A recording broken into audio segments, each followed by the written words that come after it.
So, we're in the garden, and as you can see, look, it's winter time. Hardly any leaves on the trees, they're all falling off.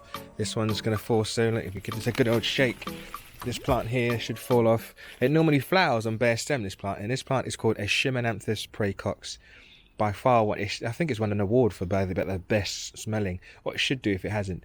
It's so nice. Honestly, it's called winter sweet, and a good plant to have because it can flower from now up until maybe March in a good spot.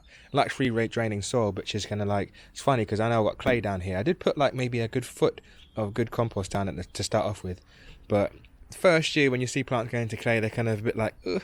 Second year it kind of done well. This is its third year in, so look at the flowers on this. So it's obviously happy. I feel bad, but I do want to take this one because it does smell nice and it grows similar to lilac. For example, you cut it back and it'll thicken up and come back thick and fast. And like I said, it normally flowers when there's hardly any leaves on it, but it's obviously in a happy spot. And if you're not sure, if you're new here, west is that way, south is that way, so we get a lot of sun in the day. And if you click the top right of the screen, you will see my old kind of garden tour vlog.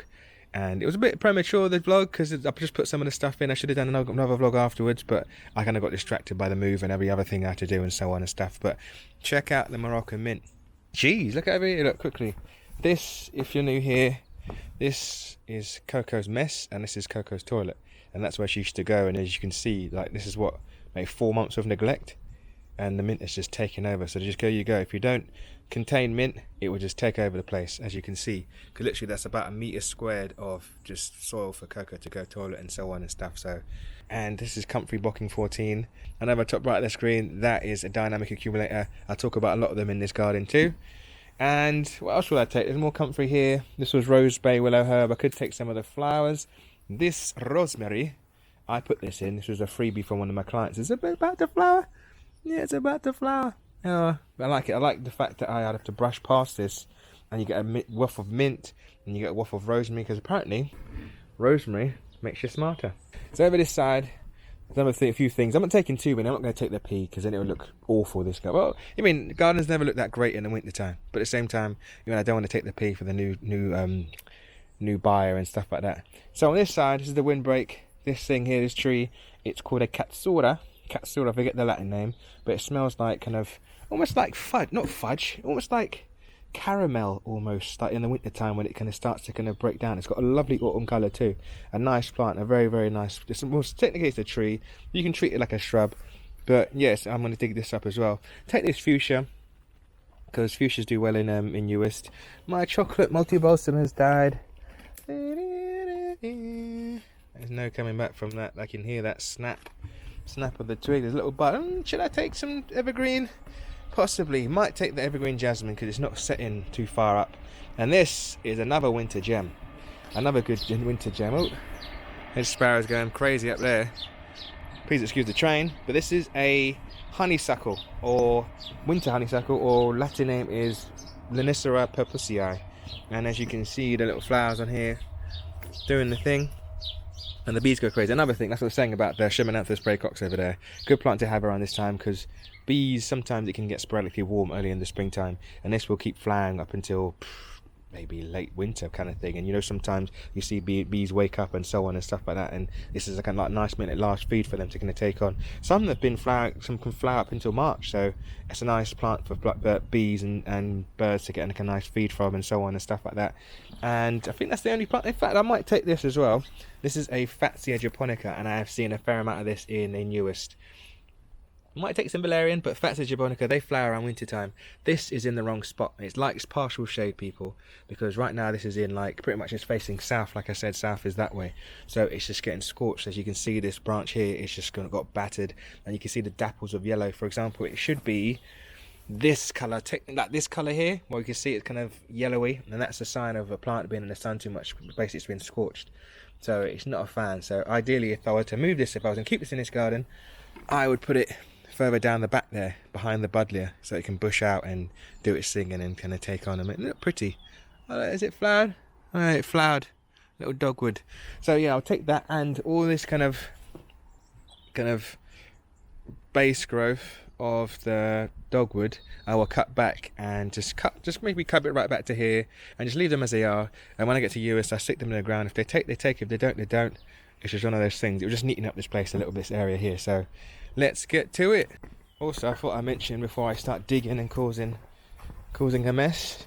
Look, onion squash there, one down there, butternut squash down there. There's another butter one over there. The sturgeons are still flowering. Normally they kind of give up when there's a frost, but obviously it's not been a hard frost. More onion squash down here, and so on. But the thing is, I was going to bring these onion squash back for the chickens, but since there's bird flu about, I'm a bit skeptical about that. I don't really, because I know there's heaps of birds around here going bonkers everywhere, doing their thing, as you can hear them and stuff in the train. And yeah, check out the buddleia. It just goes to show how quick buddleia can grow. Like, this was a foot tall in March, and now look at it.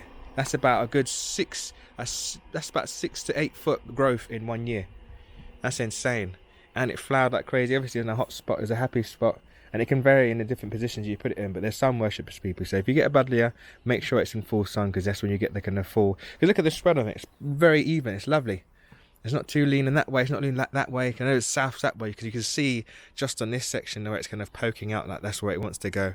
It knows the sun's there, but at first it kind of just went straight up, because west is that way, so the sun sets really late over around here in the winter time. Summer solstice is like over here. It's very noticeable.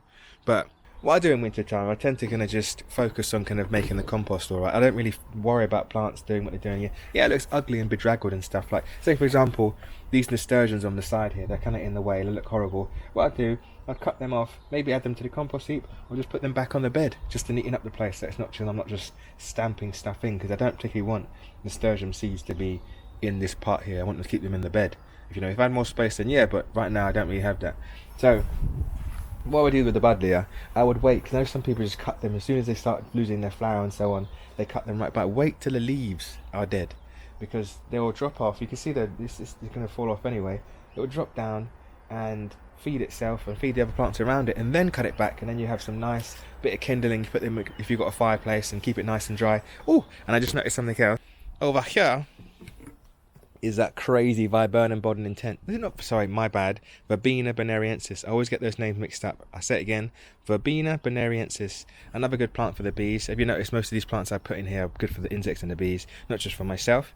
And they are prolific. And this was, again, was about maybe that tall when I put it in. And as it's in a hot spot here, and you can see the seeds. It's very good. Once you've had one, you'll have about a good, and these are all the seeds here.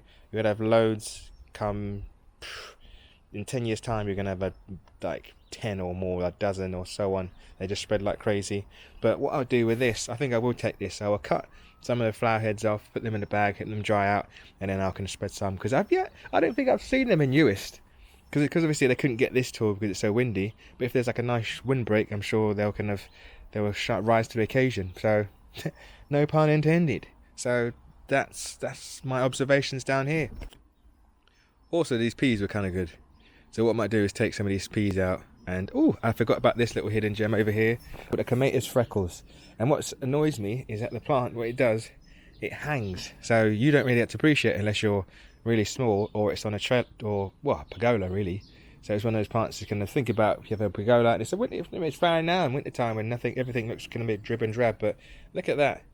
Very much like a hellebore, or helleborus, whatever you want to call it. And yeah, that's pretty hardy, if I'm honest with you. I do nothing with it, and obviously if you cut it back, the thicket will come back, but I have yet to do anything with that. I just let it do its thing and kind of intertwine and tangle up and do its thing and spread along there. So yeah, a lovely plants. Anyways, that's enough blabbing from me.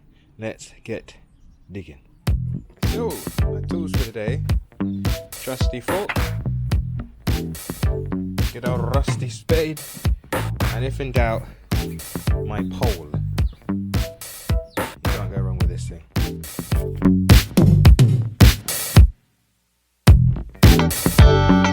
So the first one was pretty easy. We turn it to the light. This is the Katsura.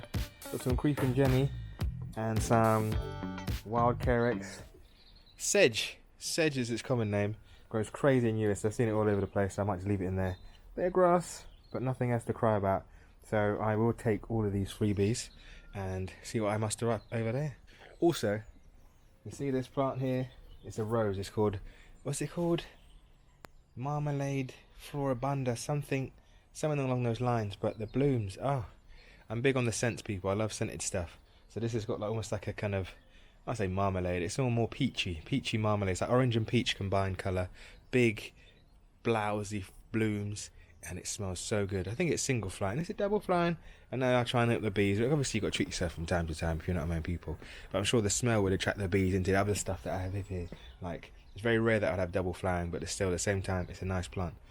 So we're doing good. So we've got the katsura, we've got the marmalade rose, we've got one cutting of the cut dogwood, and we've got the fuchsia down here, and here is the winter honeysuckle. As you can see, I obviously severed a few roots as I was digging it up.